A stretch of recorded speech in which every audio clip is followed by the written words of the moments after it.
What's up, guys? Daemonxel back again with another Eve Frontier video. We just had the Frontier Friday podcast with CCP Jotun as well as Overlord, and they gave us some information coming up to what's going to be in the patch coming Wednesday. Some big fixes as well as some other announcements that were made. So let's talk about it.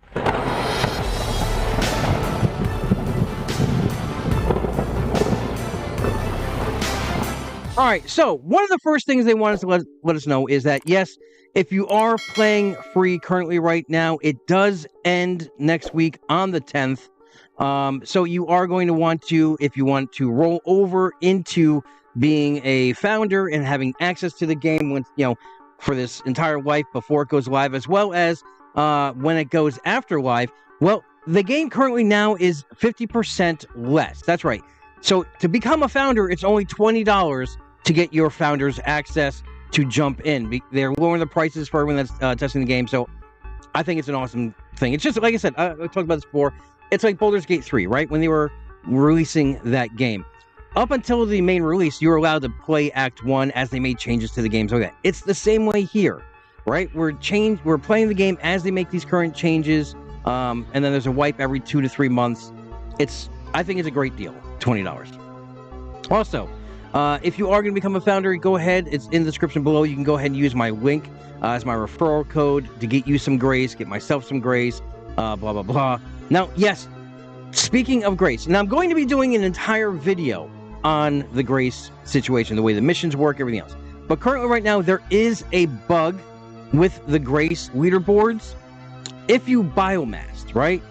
So when you make a character, you have a blockchain ID. Basically, it's for your Eve wallet, right? So that in case you say you amassed everything, and you want to start over, well, you can biomass that character and import your wallet from a previous character.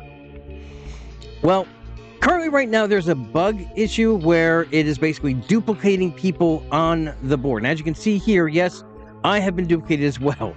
Now, I can't access. This is my new ID. I did biomass because if you guys weren't already aware of, I'm part of Reapers, and when Reapers decided to move to a new section about the second week into the game, just to get closer so I can get to our stronghold, I biomassed my character. That's basically deleting your character and starting over again. So I biomassed, started in the new area, went there. So this was my old ID. This is my new blockchain ID. So what they did let us know is that on Wednesday, one of the fixes that's going to happen, and we pull it up here, one of the fixes that is going to happen is right here. So it says here it's possible characters to appear on the leaderboard multiple times after biomassing and recreating a character at some area. So basically, everything that you did on the one character is basically cloned. So any new grace that you are accumulating on your new ID goes to that ID, even though you might not have access to it on the browser. They're fixing all this with the patch that's coming on Wednesday. So those of you that see multiple people on the leaderboard, yes, I know I'm in first spot and second spot, but they're gonna eliminate all the clones and not merge the points, but basically you're gonna go with the points that have the higher one because it's basically just cloned off your last one. So that takes care of the grace bug. Now let's talk about the features that are coming to the game this patch. Besides the 50% off sale and the founder thing ending, so let's bring it up here. Right here. Okay. So they're going to be changing the loot tables, right? The loot tables are now intended to only drop raw materials or end-of-line products. So basically this cycle, they are focusing on just the end-of-the-line products while also addressing the scarcity of luminous and radium. So basically, if you want to mine out those murky fields, right, to get the other materials that you need to build the bigger ships, such as, I forget what it's called, but it's a yellow one. I call it lemonade. It's coming from that agile astoranium. But basically, you need these crystals which fit into a medium cutter. So luminous and radium. But they're very rare and they don't drop that often. So they are going to increase the quality at the rate that they drop by 20 times. They will still be found in the same sites as before, but once you find them, there's going to be a lot more of them. It says most NPCs now have a small chance to drop modules and charges as well. So that's where they're talking about the end-of-line product. So you don't have to build everything. Sometimes they're going to drop a disruptor, or they're going to drop a, an autocannon, as well as the charges for, or whatever other modules they are using. This iteration will be a little rough around the edges. Obviously, we're still in alpha. Everyone understand that. We are still in alpha. But the intention is that the item is loosely related to the NPC's role. Not all NPCs have received this treatment, though. For example, you may find mining lenses from miners, cargo grids from haulers, autocannons from Okrida ships. They also are improving the early industry flow by introducing new intermediate minerals. The changes will have an additional effect of improving the onboarding flow when building a reflex. Additionally, we are tuning and refining the manufacturing times across materials. Thank God. It just takes so long to... Well, you guys saw in the post, like, I'm not sure if they're changing it for ships yet, but, 22 hours to build an MCF and almost 2 days to build a destroyer. Just crazy. It's 4 days to build that big-ass Chumok. Okay, so the new minerals, carbonation materials, silicate minerals, and metal-rich minerals. So not materials, just minerals. Set as a mineral product from refining ore. Carbonaceous materials, silicates, heavy metals, and so on are refined from these new minerals. So it looks like we got a double refine now? I'm gonna have to see how that plays out. It seems like that's gonna be tacking on time, as opposed to shortening that time. Let's see, blueprints in the portable refinery, portable printer, refinery M, and printer small, adjusted accordingly. Manufacturing times for refining and manufacturing materials and charges tuned across the board. In most cases, they are now faster. Okay. But if we're double refining and they speed up it just seems like it's going to take the same amount of time. But we're going to have to see the times. We'll check out the times. We'll report on it. We'll test everything out Wednesday when it drops. Now, they also they talked about how they want people to explore the universe and how not a lot of tribes have dropped gates. Only reason because it costs so much building foam to build a gate, as well as the only large ship in the game currently, the Chumok, from that large hangar, which is the only ship that can deploy the gates. And it takes an astronomical amount of materials to build a Chumok. Let me pull it up here. So as you can see, to build a Chumok, the only ship currently in the game right now that can deploy these gates takes 160 orange blocks. That's the thermal, right? 160 carbon weave blocks. And 320 of the blue blocks. Now these are blocks. These aren't. These are bricks, right? Not the blocks that we're talking about. Like, all right. So carbon weave, right? Let's go carbon weave. So carbonaceous material, like I think it's like 3120 carbonaceous materials makes 14, carbon weave. Well, to make a carbon block, it takes 4 of those, the black, to make 1 block. And then it takes 10 blocks to make 1 brick. So as you can see, it's a ton of stuff. So basically what we're talking about is, if we bring this down to its basic components, right? Just the goo itself, right? The orange, black, and blue. We are talking about 1,600 orange, 1,600 black, 3,200 blue to build this ship. So, due to all of this, they are going to lower the requirements for building gates as well as building the Chumok. So currently right now, I think it is about 160 building foam to build a gate.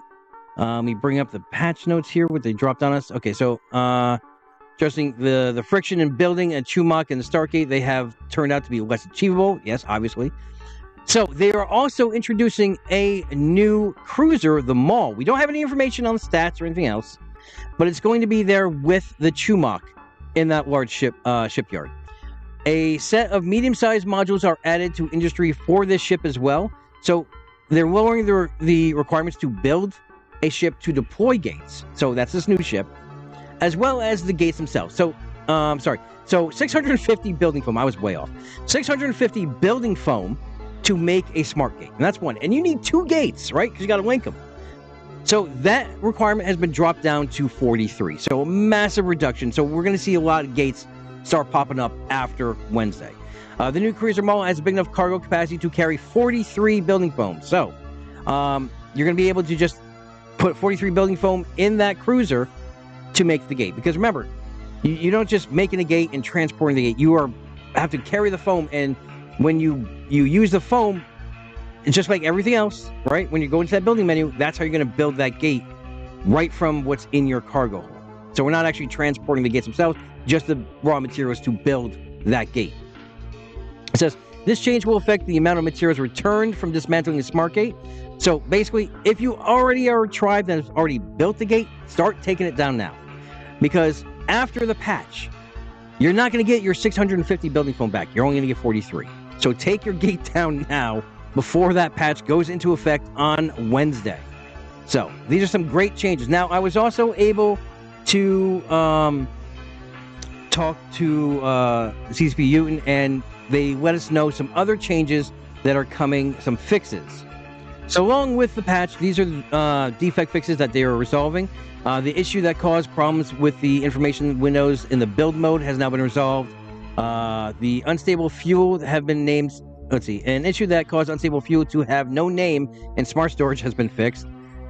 Big one. L points can no longer be claimed by placing portable assemblies in the center of an L point. A lot of people have been saying that they're having a hard time finding a L point that is not claimed. Well, this may solve a lot of those issues due to that. All right, they also resolved an issue where moving items into a ship cargo hold while a transaction to move items into an on-chain storage unit, that's the medium storage unit or the large storage unit, is taking place can result in exceeding the capacity of your cargo hold. They resolved an issue where the drag and dropping unrelated materials into an input field of a portable refinery would result in losing said materials. They also resolved an issue. One second. Sorry, my little pilot is right here next to me. As a drag and drop. They resolved an issue where a tutorial objective for building a reflex did not progress, and it was built before manufacturing objective has even started. They resolved an issue where the inventory section for smart turrets did not render. Okay, so that takes care of that. Now, there's one last thing I want to let you guys know about, and it is an in-game event that is happening tomorrow, July 5th.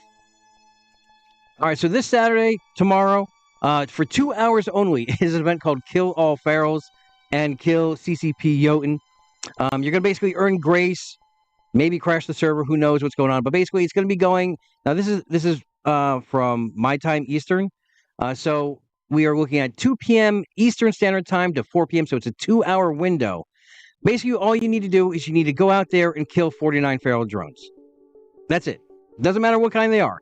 Whether it be in a PvE site, whether it be if you're in the tutorial, killing those mining drones, it doesn't matter. As long as you kill 49 within that allotted time frame, right, you're going to earn yourself 100 grace. Now, if 3,000 players all successfully complete this mission, you're going to earn yourself another 100 grace. And there's also the secret mission of killing Feral CCP Jotun. Basically, he's going to be streaming on Twitch, so you can stream snipe him. But if you find him, and if you get the last kill on him, you will get 250 grace. The person who gets the kill mail, 250 grace. And anyone that has participated, anyone that has taken a shot at him, something like that, will also earn an additional 50 grace as well. So, this is some things we get to look forward to. Hopefully, you'll be on game tomorrow to get yourself some of that grace. If not, these fixes are going to go into effect on Wednesday when they drop this huge, meaty patch. We're going to check it out. We're going to go over that when it drops as well. So until I talk to you guys again, have a great week. Have a great weekend. Fly safe. And remember, here on this channel, we're always one vision, one purpose, one front. See you in the next video.